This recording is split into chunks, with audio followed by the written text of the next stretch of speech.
Hello, everybody. Welcome. Welcome. We're so glad you're here.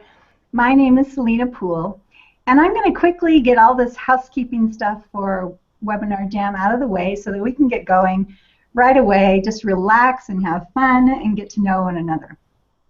Much of the energy and the magic in this technology happens in the interactions between you and the other participants in the chat stream while you're watching us on the broadcast. So I'm guessing that you're already familiar with how to chat in the column on the right side of your screen. So please say hello. Tell us where you're from. And just as a reminder, this is all new and emerging technology and our very first live WPTV broadcast. Anything can happen. And if it does, we've decided just to giggle and roll with it. So we're going to have a great time today, and we hope you are too. So we're expecting our hangout to last about 60 minutes. So here's a quick context note just about me. I've been a Wisdompreneurs member probably a couple of years, and I specialize in Google Hangouts and Webinar Jam. So I volunteered to help out with this debut broadcast of WPTV for short. I'm blessed to partner with leaders who are opening the doors to the new paradigm of work and spirit by producing virtual events and creative communications that speak to us on many dimensions of awareness and that evoke the heart and soul.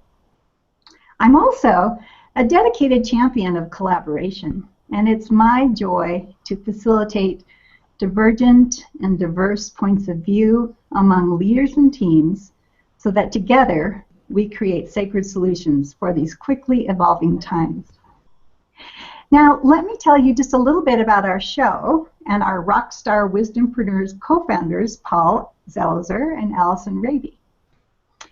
As co-founder, CTO, and Chief Alchemist of Wisdompreneurs, Alison brings a compelling mindset and skill set to her responsibilities. She launched her first business at age 21 and has since founded and led several successful retail and service organizations. Currently, Alison heads two businesses that she created over a decade ago. Mariposa Search, a retained executive search firm with a dedication to diversity, inclusion, and socially conscious business, and Life Before Death, which provides seminars, individual guidance, and resources for personal development and the cultivation of increased aliveness. Alison's own wisdom practice began at 17, and she includes a focus of nearly 20 years studying and teaching Gestalt awareness practice in the Bay Area and an Esalen Institute. She co-founded and administered the first degree-granting holistic health program in the United States and is a licensed professional development counselor. She was the volunteer coordinator for Wisdom 2.0 in 2013, served on the board of Wisdom 2.0 Women, and chairs one of the Bay Area's largest association of search professionals. Just wave and say hi, Alison. Hi. Great. Okay, now Paul Zelizer is one of the first business and marketing coaches. Sorry, I lost my voice here for a second. He focuses on the needs of Wisdompreneurs, people who have a business that is based. Sorry, I totally have my camera mixed up. Paul runs a global coaching practice supporting conscious entrepreneurs and growing their businesses to the next level while staying true to their deepest integrity. He also works with leaders to help them increase the transformational impact they have in their organizations and in the world. Paul is the former director of social media for Wisdom 2.0, one of the premier mindfulness brands of the world. In 2013, he co-founded Wisdompreneurs because he saw the need for more entrepreneurial skills among transformational leaders and easy to implement mindfulness. We have a speaker problem. Here we go. He saw the need for more entrepreneurial skills among transformational leaders and easy to implement mindfulness and emotional intelligence practices in the entrepreneurial world. Today, Paul is the CEO and Chief Weirdness Officer of Wisdompreneurs. Hi, Paul. I muted you, so you'll have to unmute yourself.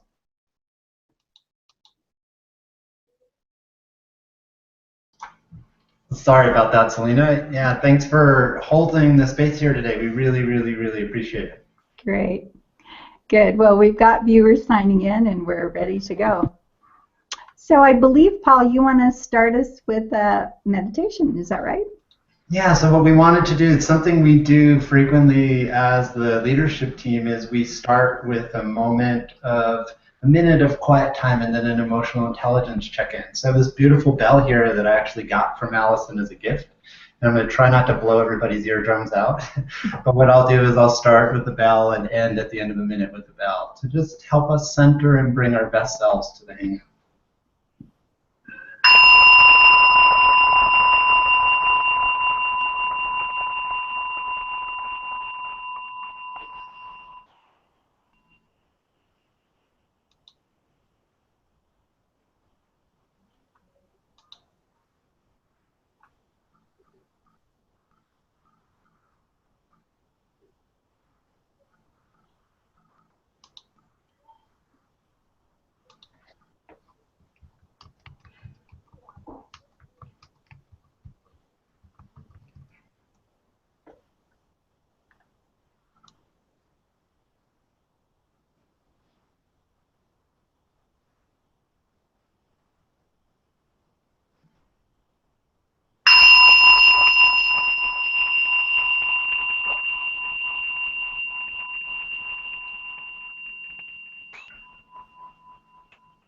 So one of the things we want to do with Wisdompreneurs is model the practice of how are we being in business. And that 1 minute of sitting time before we start a meeting is something we pay a lot of attention to as Wisdompreneurs. The other thing we do is we usually do a minute emotion, 30 seconds sometimes. So a short emotional intelligence check-in, like what are we each bringing to the call today? There's a lot of research that just says that being aware of the inner state that we bring to the work we do really matters. So, Selena, what are you bringing on an inner state level to today's call? Thank you for asking. I'm bringing a lot of joy and sort of pent-up excitement that sort of blurted out right here at the beginning, and but now I'm feeling much more settled and grounded. So thank you for that. Allison, what are you bringing?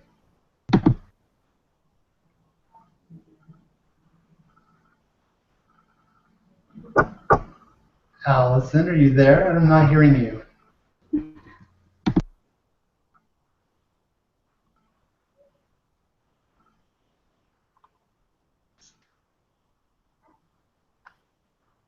Allison, we're not hearing you. Are you hearing me now? Yes.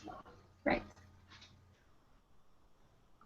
So what I'm bringing is a sense of excitement and calm. It's a mix of both, an interesting jumble of really feeling my breath and also feeling a lot of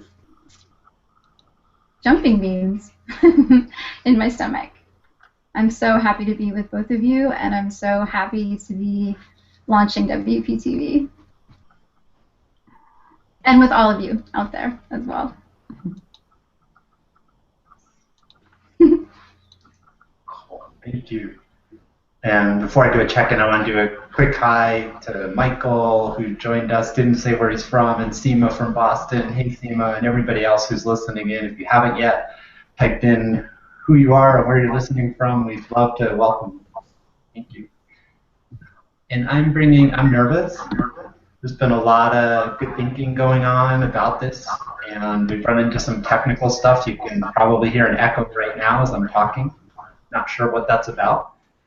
And I'm also really excited to be having this space. There's a way in which this feels like the fireside chat. It's a place where we can come together and have really meaningful connection and conversation that you can't have in, like, a Facebook group is great or email is great, but there's a way in which there's another layer of connection that wants to happen that this Google Hangout and the Wisdompreneurs TV feels just so crafted for that. It's just built for this, for us to connect and be able to talk to each other. So I'm excited and I'm nervous.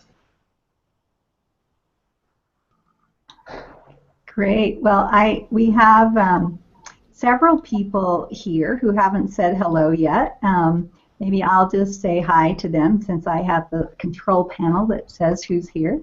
Hi, Tia and Shannon, Michael, Seema, James, Rachel, another Michael, Indigo, Corinne, Spencer, and Sparkle. Welcome, everyone. So I have been given the lovely job of interviewing these two beautiful people. And I thought I would just start out because in your introductions, I named what your titles are, your official titles are for Wisdompreneur. And I wanted to ask you, Paul, this is a question I've been wondering about for a while. So what exactly is a Chief Weirdness Officer? Sorry, Chief Weirdness Officer. Chief Weirdness Officer. Yeah. Thanks, Selena. You know, sometimes wisdom leaders can take ourselves really seriously. And to me, these practices, I mean, they literally saved my life. I could tell you that story at another time, but when I was in my mid and late teens, I got into addictions. And it wasn't clear I was going to make it out of my teens. Let's just say that. I'm not being dramatic when I say that. And it was through finding wisdom practices that helped me get out of those addictive patterns and on a life that has had a lot of beauty and a lot of service in it. So when I'm saying these practices saved my life, I'm not exaggerating. And yet, there's a way in which sometimes when something's impacted us with that much depth, that we can take it a little seriously. And the wisdom entrepreneur, wisdom leader space sometimes has a little bit of a feel of like we take ourselves too seriously. And I wanted to contribute to kind of lightening that up. I definitely have a lot of the archetype of coyote, which that's the job of a coyote, is to notice when things are stuck and maybe a little too rigid and want to shake things up. And I have a lot of that energy. So the Chief Weirdness Officer was a way of saying, hey, we are going to do really deep work here. We're going to have the conversations that other people don't necessarily have. And we're also going to try to remember not to take ourselves too seriously in the spirit of those, you know, like a grandmother who's been doing spirituality for a really long time and has a sparkle in her eye and knows life is beautiful and let's not take it too serious. That was great. That was really helpful. Okay, Allison, it's your turn. What is a chief alchemist? Well, so if we can start with the CTO title, because I imagine there might be a few people out there who know me and who are thinking, I'm sorry, did Selena just introduce Allison as the CTO? Because I generally blow up technology, and Paul's started to catch that disease a little bit. I started blowing up his technology. So, Yeah. So the CTO title is actually Chief Trajectory Officer, but after I spent quite a bit of time working on the creation of the website, I decided that I deserve to own the CTO title. So that's that one first. And Chief Alchemist, it's really about taking whatever's here and making gold out of it, making the best out of it, taking all the metals and being a willingness to be in the crucible, a willingness to really bake and cook, whether that's in terms of our team or in terms of the process of building this community and this organization, and also in terms of myself, because Wisdompreneurs and my work with Paul and with everyone that I come in contact with is really a spiritual practice, and I take it that way. Thank you. Great. Thank you so much. So you've shared a little bit about your titles, and I know, Paul, you mentioned in the Facebook group a number of times about allowing Allison the opportunity to be more visible. So maybe you could share with us how you share leadership of Wisdompreneurs, what your roles are, something like that. Paul? My job is to help Allison laugh and relax. That's one of the things I do. one of the things I'm really excited about, I was driving, I live in Santa Fe, it's gorgeous, you're in Santa Fe, you know what I'm talking about. We're having this incredibly gorgeous, beautiful blue sky, the leaves are turning, it's just such a sacred moment here in Santa Fe today. And I was driving into the office where my internet is better. I, live up in the mountains. And as I was coming in blue sky and thinking about this incredibly sacred moment of like the first Wisdompreneurs TV, right? Well, like we've spent years just getting to this moment. And look at all these beautiful people on the side of my column here. Is hello Cynthia and Michael and Phyllis and Spencer in the UK. Like we've built this global community, right? And I've been really visible in that because of the Facebook group, and I was very visible in Wisdom 2.0, being the social media director and all that stuff.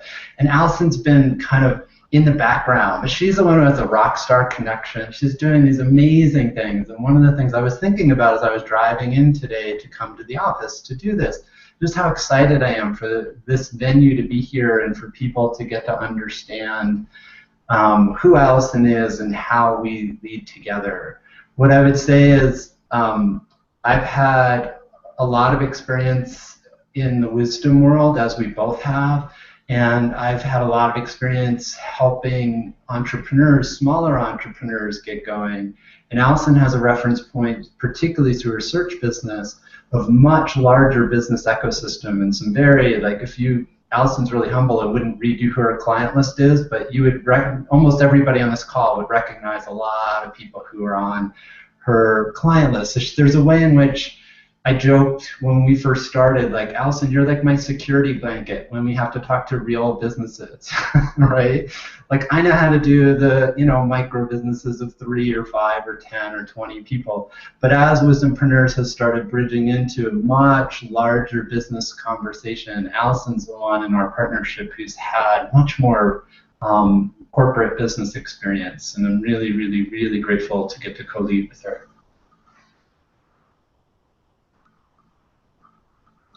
That's great. Thanks, Paul. And so, Alison, do you want to share more about your role for Wisdompreneurs and kind of come out from behind the curtain a little bit with us? Sure. I'm feeling a little shy, and that's okay. That's one of the things that I really appreciate that we're so committed to, and yeah, that we really walk our talk about. It's just to be vulnerable and transparent and to stay with our core values. So I'm here and I'm shy. And in terms of my role, the thing that I want to say first, I remember when we were all practicing together, and I think you, Selena, asked Paul and I what was one thing we wanted people to know. They could walk away knowing one thing. And the thing that comes to mind for me every single time is that Paul really, along with all of you, built this incredible community. And I'm so grateful. And I actually fought the co-founder title for, gosh, we were in conversation with that for 8 months or so before at least 6, yeah. Yeah. And I have so much honor and respect for you, Paul. And so it's challenging for me to talk about my role because I so honor and appreciate you. I will talk about my role, but I just wanted to say that first, that you really found this, and you've lifted it, and every community member is really lifting it with you and with us. And I don't take my part lightly at all. But I wanted to say that. You're my security blanket too. So there. In terms of my role, I do things like, I really wanted a website, and I had this story about how I, can't do anything with technology. I blow up technology. I'm literally on my 23rd cell phone. And so I have 4 computers. I showed them to Selena and Paul, I think, on Monday. Anyway, because sometimes, 2 of them or 3 of them won't work. but I wanted a website so badly that I decided I was going to learn to create a website and ultimately learn to code because I wanted a membership directory. And just so I do things that I really feel passionate about, and I'm often following what needs to have a little more oomph now. I work on partnerships, sponsorships, retreats, leadership development. Paul and I are doing a lot of this together, of course, particularly the leadership development piece. But in terms of sponsorships and partnerships and, yeah, putting in place, gosh, I mean, there's just so much. You know, every day there's so much, and there's not enough to do in a day. And I'll call Paul, he'll call me. For example, we just submitted 2 concept papers, and maybe we'll talk about that later, to who and what and where. But, you know, the first one I was in the car, I'm like, okay, Paul, we got to wrap this out, and it's 4:30 in Mountain Time. And we did. And we're a great team like that. So it's sort of what needs to happen today. I used to talk in my search business about fighting, you know, slaying dragons and putting out fires. And now it's more a place of playing with magic. And what do I get to do today? What do I get to design today with Paul and with, you know, other team members? So it's really, really exciting. So I do whatever's needed. That's kind of the bottom line, whether it's a bank account or getting sponsors for our Wisdom 2 event.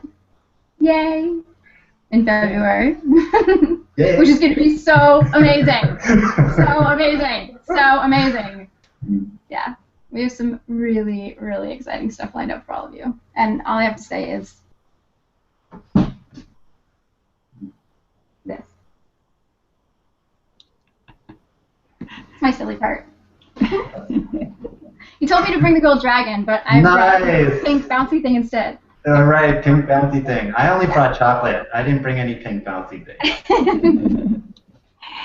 Well, let's back up just a little bit, and maybe you could tell us about how and when and why Wisdompreneurs got started.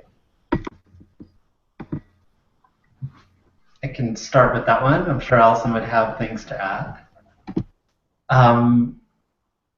So we both met at Wisdom 2.0 2013, Alison and I.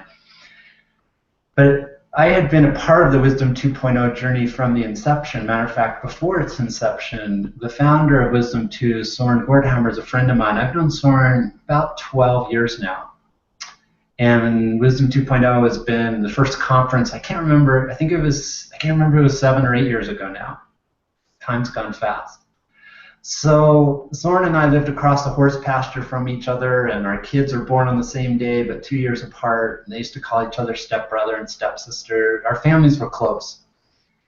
And as he was like getting this, we both had to reinvent ourselves. It's a long story, but he got divorced, I got divorced. We were both single dads in this little town with kids, and we didn't have much money. And it's a great story, kind of a drama-filled story.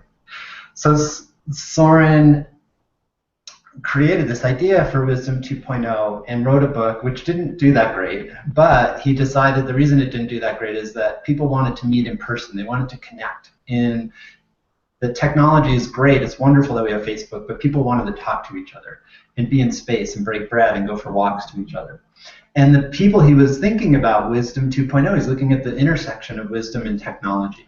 But from the very first conference of 200 people, about half the people sitting in the audience were entrepreneurs. Not the people, there were the people, the project managers at Google, and the chief technology officer at Twitter was a really early, excited community member of Wisdom 2.0. But a lot of the folks who were in the audience were people like Allison and yourself and Cynthia and Phyllis. Hi, Phyllis. Sorry we didn't say hello before. And Spencer in the UK, and the people who are on this call, we don't work for Google, we don't work for Facebook, and our experience of the interface between wisdom and our business lives are very, very different than somebody who works at Google. And I kept going to Soren, and a bunch of us kept going to Soren. The conference, Wisdom 2.0, took off from 200 people 7 or 8 years ago to there'll be 3,200 people this February in San Francisco, and a lot of us listening to this be the largest gathering of wisdompreneurs as well. So we kept going to Soren and say, hey, Soren, there's this tribe, and we want to connect, and we want to talk to each other. And he said, Paul, that's great. And Ben Saltzman, who's an advisor, who's his brother-in-law, Ben, that's great. And Allison, that's great. But this isn't really meant for the entrepreneurs. This was meant, it's a technology brand. And eventually he did in 2013. He was very supportive. He wasn't like people couldn't come, but that wasn't what the purpose of what was happening on the main stage. And in 2013, he invited me to do a breakout session because this tribe was we were making some noise, right? We were like, we need to talk to each other, right? So we did a breakout session, and I was trying to decide what to call it. And I was like, maybe we should call it Wisdompreneur, like, you know, the intersection of wisdom and entrepreneurship. And the URL was available, and I grabbed it, and Spirit was like, this is more than just a breakout session. And that was in February of 2013. We did a breakout session of 120 people, and we had 40 minutes, right? And people didn't know each other. It's basically turn to your neighbor, say hi, talk a little bit about your business. We got people talking to each other, and then it was time to go home, and people didn't want to leave the room. And so we just raise your hand if you're on LinkedIn, raise your hand if you're on Twitter, raise your hand if you're on Facebook.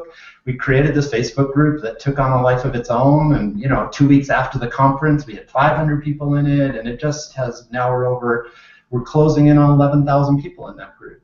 So that's how we got started. And Allison, I knew her from Wisdom 2.0, and I just watched how she worked. It's a very high intensity environment, and I watched how she worked, and we had 100,000 square feet of empty warehouse space that we had to turn into a conference with chairs and art and spaces for different activities to happen.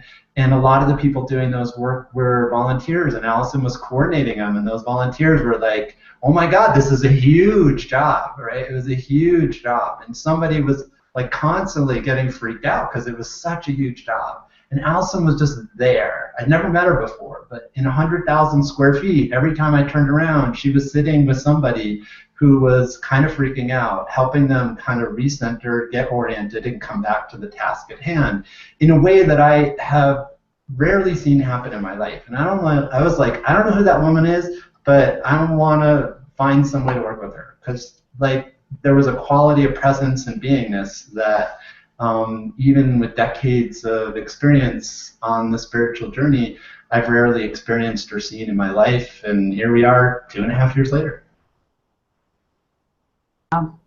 Wow, that's great. That's a great story. Allison, do you have more that you want to add to that story about how you got started and what happened after Paul must have approached you and said, hey, I want to do something together? Want to share? Sure, I'd be happy to. So I'll give a little bit of my history as well. I went to a meetup that Wisdom 2.0 was putting on a couple of years before the conference in 2013. And a friend of mine from Esalen had suggested that I go, and that I go with her. And she ended up not being able to come last minute, and so I walked into this experience on my own, and I was just amazed. There were all these people that were speaking a language that I had been looking for my entire life. And the language of combining wisdom and business, and the both and of that. And I've always known that I'm a lot, and I was greeted by people who were really willing to say, I'm a lot too, and hi. Tim Ryan was speaking. He had talked about being a politician, running for office, I believe. He was in his 30s, and he was going to have a nervous breakdown or a heart attack, and he tried everything other than meditation, even though people kept recommending it to him. And he finally did, not because it was his first choice, and ended up, having his life changed and writing A Mindful Nation, and now is, taking that into action in schools and across the country. And so there was a way for me in which I had been very much in business and very much in my spiritual life, and I had been looking, even though I was leaking in both worlds, I was looking for a place to really bridge that gap. And I found it, and I found a good portion of it. And so I remember meeting Michelle Stransky, and we started chatting and meeting Soren, and Soren said, "How long have you two known each other?" And we both said, "Oh, forever." We were joking, we just met. And he said, "Yeah, it seems like you've been best friends since kindergarten." And he said, "Yeah, it feels like that too." Anyway, at the end of the night, I turned to Michelle and I said, "I don't know, what your plans are and what Soren's plans are, but I want to be part of this, and I'm willing to mop the floors. I don't care what my role is. This matters to me. This is a movement, and it matters to me." And so I became a volunteer. I was a volunteer as a speaker liaison at the business conference just a few months later, I believe, and then was asked to be the volunteer coordinator. And as many of you may know, unicorns are my spirit animal, and yes, they exist. And I felt like I was herding 100 beautiful unicorns. The people that showed up, the way they showed up was amazing. And the conference went from 800 people in a hotel setting to 1,800, and the Coliseum is 3 football fields long. So it was quite a task, and I remember Paul and I being there with our friend Evan Smith, hanging pictures on the wall at 1 o'clock in the morning. It's like, okay, and how do we stay connected to our center, stay with kindness, or be with, I'm really frustrated right now, whatever it is. Just how do I bring my spiritual practice even more and more into my work and whatever I'm doing, and do that with others who are doing that at the same time. So at any rate, Paul and I, at the end of the 2013 conference, we had a little staff celebration. We went bowling. It's quite fun, actually. And Paul and I started talking, and I said, "Yeah, I'd really like to work with you too. I saw how you managed things so well under pressure, and I remember trying to run a wireless device to you in heels, like, this might be time for shows for shoes, I'm just saying, in heels, like, down 2 football fields to get him this wireless device. Yay! So that he could, be as magical as he is in terms of social media, and just your ability to stay calm and rock it has always really, really, really been impressive and fun for me. So I always wanted to work with Paul, and I had some resistance to co-founder just because I didn't think I deserved it, to be honest with you. And Paul was really clear that he wanted both the divine masculine and the divine feminine, and we had a long engagement. we often talk about doing a co-founder workshop because it's kind of like a marriage. And actually, yeah. So, yeah, we had a long engagement. And I remember when I said yes, and Paul started crying. And then I started crying. And it's been really amazing ever since. Even when we're in the hole together. Well, I want to ask a little bit more about your thinking when you got things started. But first of all, I thought I would fill our listeners in on the shoe thing, since they don't know. What are these people doing? That's crazy shoes. During one of our practice sessions, we were talking about how to make Hangouts successful and fun, and we were talking about what we should wear and what the lighting should be and everything. And I think Paul asked something about, what kind of pants should he wear or something, and I said it doesn't matter because no one's going to see you like below the waist. But then we started talking about we started putting our feet up in the air and so people could see our shoes, and it became a joke that we should ask everyone who comes on camera with us to show us their shoes. So, Selena, show us your shoes, please. Yeah. I have really ugly slippers on today. So Oh. But next time, because I just moved, all my shoes are in storage, so I vow that next time I will have cute shoes to share. Boots. Boots, yeah, boots. So I wanted to just ask you, when you first, you shared a little bit, Paul, about setting up the Facebook group and it growing to 500 almost overnight.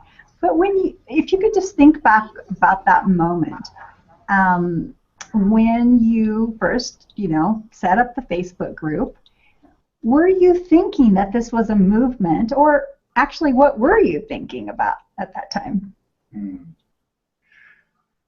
Selena, I was getting a download. So at this breakout session in February 2013, I was so nervous. I was so nervous because with the download I was getting and how I was like, I can't say this. This has too much ego in it. But like and I eventually did say it. So we had this breakout session and I got on stage and I said, you thought you were coming to a breakout session. You're wrong. You are here at the beginning of a movement. Right? And I didn't know what that meant, and I didn't know how to build it. I had built movements in offline. I've had incredible community movement mentors from Taos Pueblo, the oldest continually inhabited building in North America, and here in New Mexico, the Hispanic villages that are very, very rural and have very little formal resources. So I've had incredible community development mentors, just amazing.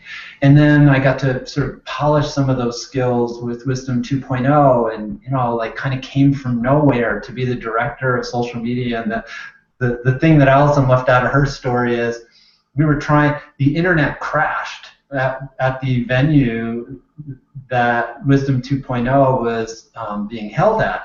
And here we are trying to do social media with LinkedIn and Twitter and Facebook and Google in the audience, and I can't get online. It was a mess. It was a mess, right? So anyway, that's a little side story. But while this was all happening, very, very leveraged people while I was working for Wisdom 2 were mentoring me, not because like I'm such a great guy, but they cared about this movement. So I've had great offline community-based mentors and some incredible, when the chief technology officer of Twitter says, here's what you might want to do with Twitter, you pay attention, or at least I do, right? But even with all that, I didn't know exactly what that meant. I just knew that there was this tribe of people who were coming to the Wisdom 2.0 community and were connecting to a certain degree, but then you'd go home and there wasn't a way for us to stay in touch in the granular ways that we, what's the difference between Webinar Jam and Google Hangouts Professional, right? Like what our nuanced conversations, those wanted to happen in a context where both the wisdom, like very deep practice, what do you do to stay centered when, the entire internet system crashes in LinkedIn and Twitter and Facebook? Like talk about being my version of hell, right? Here I am, like in a role that I have no formal preparation for, lots of informal, right?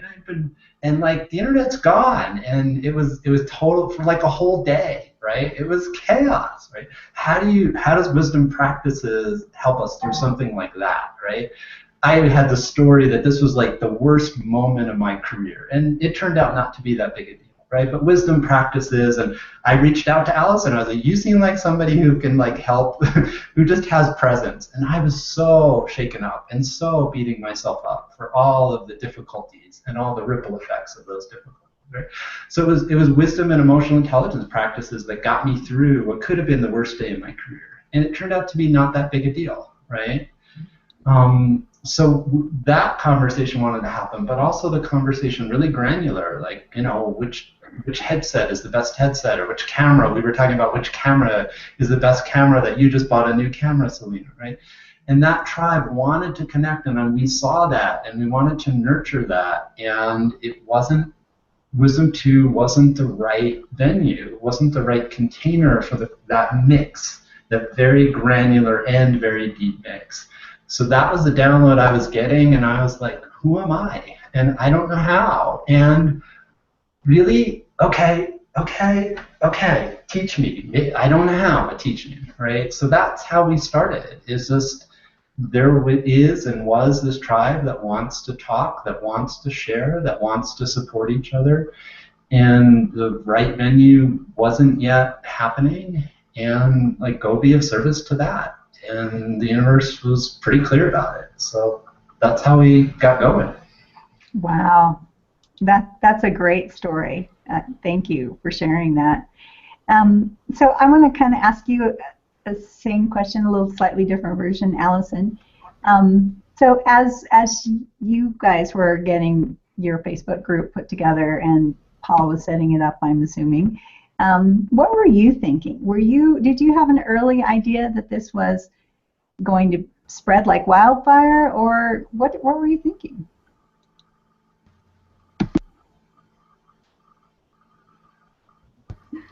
I'm blowing up tech. Okay. Please hold. I'm blowing up tech. So how's mindfulness getting you through that, Alison? I'm breathing, feeling my feet on the ground. I did have a sense that this was going to go like wildfire, and for a similar reason to what I mentioned before, that I think there are so many people like myself who are looking for this intersection, the intersection of wisdom practices, emotional intelligence, and entrepreneurship. And for me, we work 14 plus hours on average. I don't remember what the research says in in our culture, and as entrepreneurs we may even work I know I work more than that sometimes. I know Paul does. So what I'll say is that if we can really change the way that we work together, change our relationship to work, and not just do yoga and do meditation and then we leave the mat and we leave our seats and we leave the bell and the sacred items and the altars, but actually we bring that with us wherever we go. Pema Chodron talks about, when you're standing in line at the supermarket, try this practice.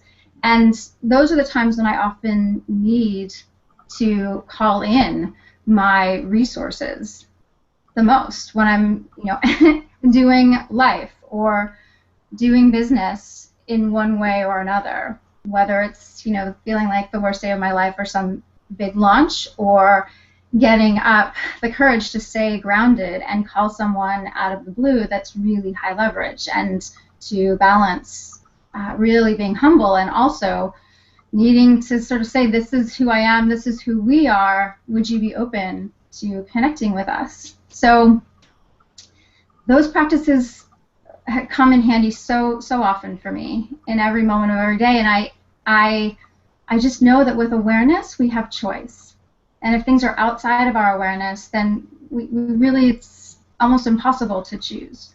And so with that awareness and that choice, we can really change our neural pathways in our brains. We can change our home life, we can change our work life, and if we keep practicing, whatever we practice grows stronger, whether that's the piano or tennis or emotional intelligence practices or meditation or using grounding breath in a moment when you're at the supermarket. So I knew that other people were also craving this, and were craving not just a retreat experience, because I think, as you mentioned when you were reading a bit of my bio or sharing a bit of my bio, my background, I've spent a lot of time at Esalen Institute, and I love being in retreat, and I think it's incredible. But there's that place of bringing retreat to reality. And how do we do this in our lives? And so I just knew that, one, people were going to magnetize around this idea, and that it was an idea whose time had come, and two, that Paul was really the visionary to birth it and hold it, and that I could help to carry, chop wood and carry water. So I did, and all along I had this feeling in my core that this is going big, and go big or go home has kind of been one of my statements, because we've done some wild stuff, like, yeah, we're push and go on this, and so yes is the answer. I did know, and I'm not sure how I knew, but some part of my animal body knew, and it just makes sense. The more that we can combine mindfulness with our work in the world and our lives, I think the more freedom we have, and we can affect future generations for the better and actually change evolution. Mm-hmm. Wow, thank you. That was really beautiful and inspirational, actually. Thank you. So I did a little digging and found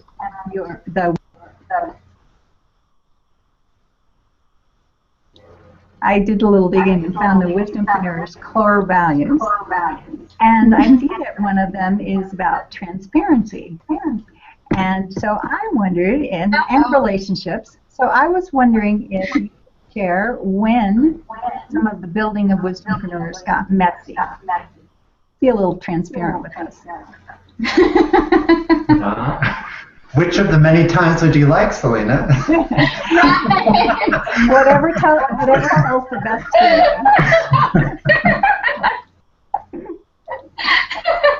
Should we talk about yesterday or last week? Yeah, I don't know. Or should we go back 3 months from now, right?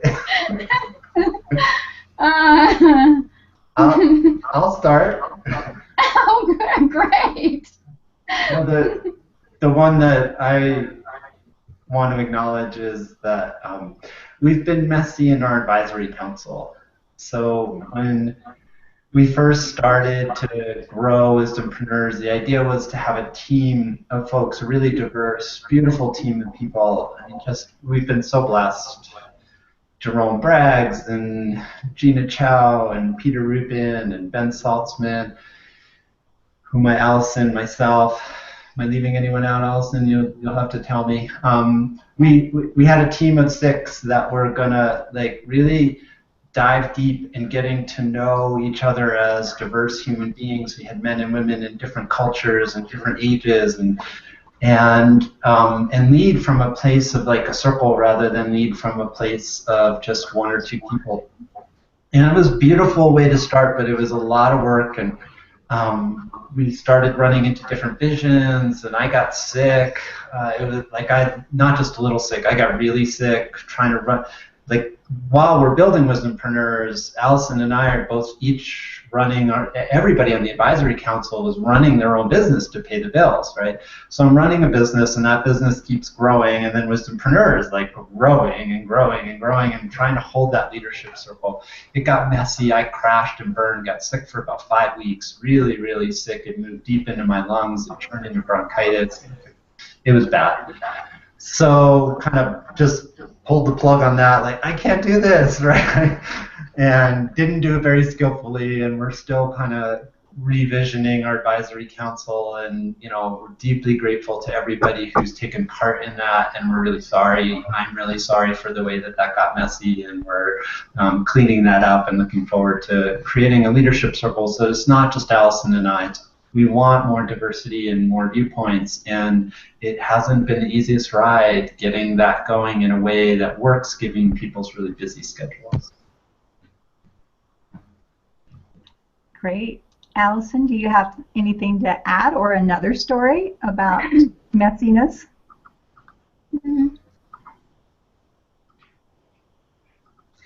I would just add that in addition to what Paul said, that I myself have not followed up well, have not been relational in the way that I would like to be with these amazing, amazing humans. And that, yeah, we were thinking about making T-shirts that says, we're in startup mode. Do you, what was it called? Balls are dropping, or we're dropping balls all over the place. Or do you see drop balls? We're in startup mode. Bandwidth issues, yeah, exactly. Yeah, and so that's the only thing that I'll add is this. We do really have amazing, amazing people on our council, and also our ambassadors, and our liaison team, and just everyone. And there's a way in which I would love to spend much more time than I do, and I'm trying to find a way to balance all of that and to move a very big movement forward. And so how to triage well. And it's hard when things get left out. I feel, yeah, my heart breaks a little bit. And at the same time, there's so many people I care about that I'm thinking about one of our ambassadors who I had the most incredible 3-hour phone call with the other day. And I talk a lot as well. So, so that doesn't help when I'm trying to, connect and stay relational. No comment. Yeah, right. That's true. Peter Rubin and I talked the other day. That's not who I was talking about, but he was like, "Okay, got it." Like it was so beautiful because he knows how to work with me really well, and so every 3 sentences he's like, "Okay, got it. Okay, got it. Okay," in a really kind, loving, steady way, and so there's that. That's what I'll add. And then in terms of another messy scenario.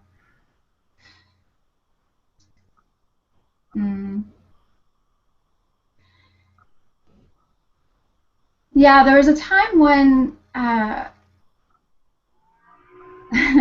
when Paul and Jerome Braggs and I was sort of the maiden voyage connection, and Paul and Jerome came out to San Francisco, and we had joined a community dance experience, and we went to a restaurant afterwards, and we were having really good conversations and connecting with people, and and just starting to talk about collaborations and things like that, and sort of that feeling of everything's in the flow. And someone was having a really challenging time with there was just some misunderstanding, some confusion, and kind of came in and started being very vocal and kind of yelling at me in the middle of this experience. And so, how to really stay centered, care about people, listen, and also take care of the business that was happening at hand. So I asked if we could go outside and just take a moment, and then I said, I'd love for us to implement a practice together.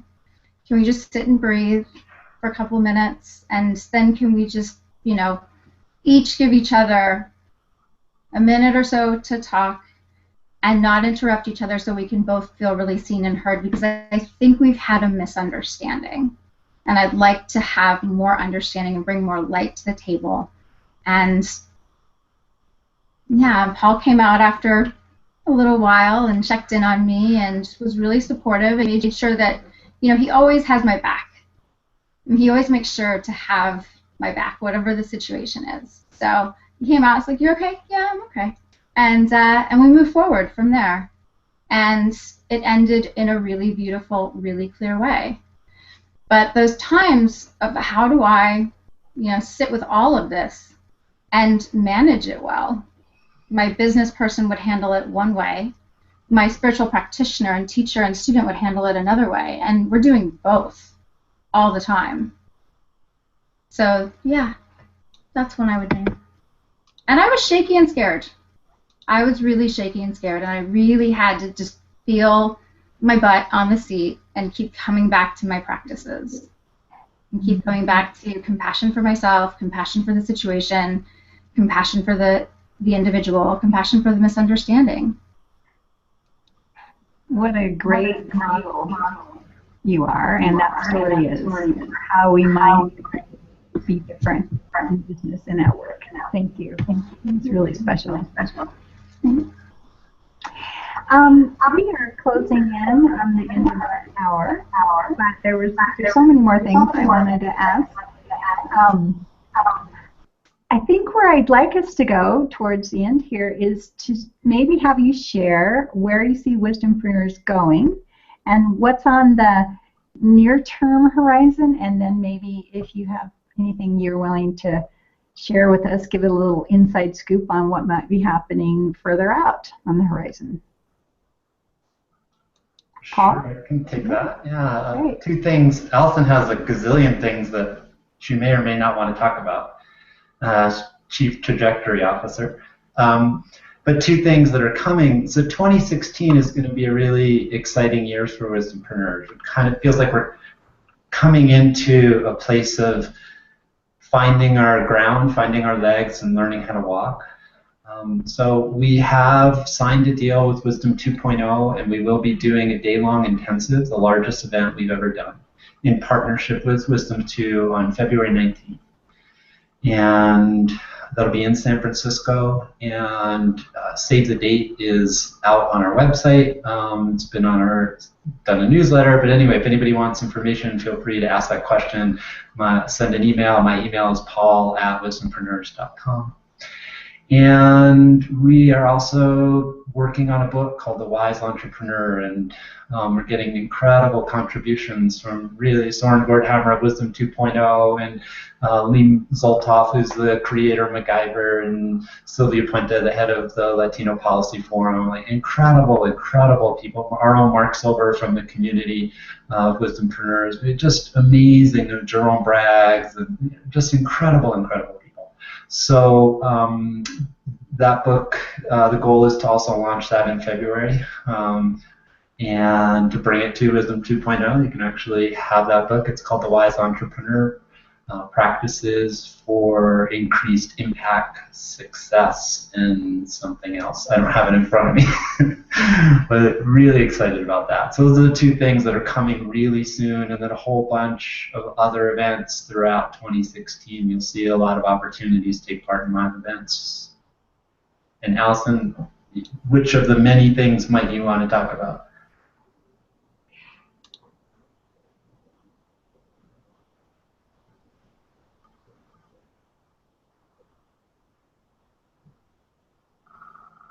Allison, you're muted, just so you know.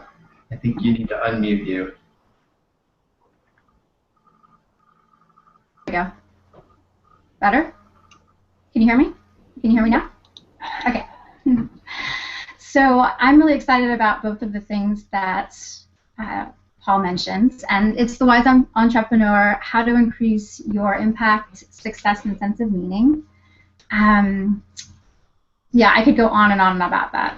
Our contributors are incredible. We also have 3 sponsors. So the intensive will be at Galvanize. They've been kind enough to gift us the space. And in addition, they're very focused on diversity and inclusion, which is incredible. So I'm excited to partner with them and have them sponsor us. We have other sponsors as well. You can see that on our website. And we have partnerships that we've created with organizations like Emerging Women, for example. But one of the things that's really exciting that I want to talk about, I'm so excited I'm getting nervous, is that we are in conversation with Esalen Institute to do a partnership and or a property-wide retreat, which would be 145 people, focused on the intersection of entrepreneurship and wisdom practices, and also a second workshop focused on diversity and inclusion and wisdom practices.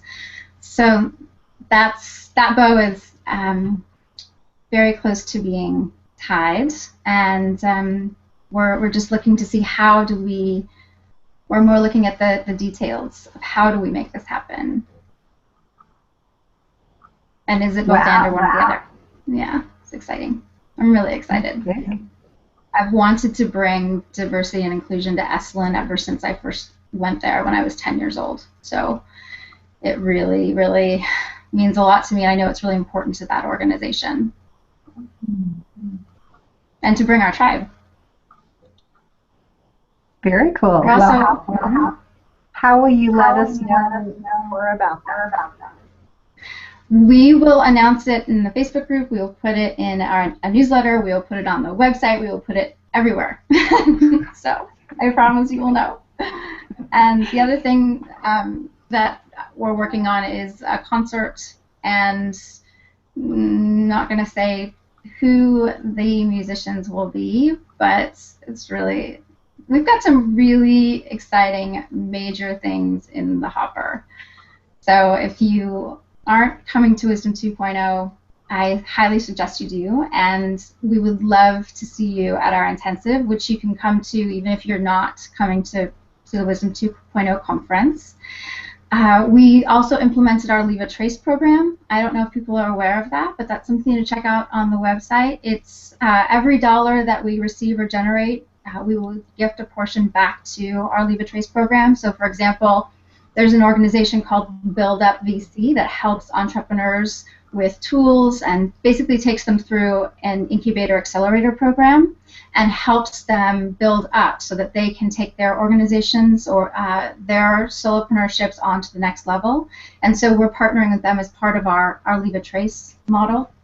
So we're doing a lot of things. So if you haven't seen the website, aka my baby, in a few weeks, go check it out. Allison, is it wisdompreneurs.com? It is. It's wisdompreneurs.com. And you can always email me as well. I'm Allison with one L and one I at wisdompreneurs.com. Great. We have a question from Meryl who says, how do we attend the intensive? Mm-hmm. I can answer that one. The tickets will go through Wisdom 2.0 and they'll come on sale next month in November. So you can't buy a ticket yet, but it's February 19th and it'll be in San Francisco, so you can put it on your calendar. And the best way to stay in touch, we're going to be doing more regular newsletters. So if you're not yet on our newsletter, that's the best way. We'll show up in your email box and talk about, hey, now tickets are on sale. They'll only be 200 or 300, and there's 3,200 people coming to Wisdom 2.0, so they'll go fast. So we'll definitely make sure that our tribe gets first dibs on those. But yeah, definitely start paying attention to the newsletter. If you're not yet signed up, we'll put the link here in the box. So that's what I would suggest to anybody who's interested. Mm-hmm. We'll also have 8 massage therapists on site during the weekend. So there are a lot of really exciting surprises coming down the pipe, and we'll be announcing them as we get closer. Wonderful. Well, we are at a little past the top of the hour, and so it's time for us to close.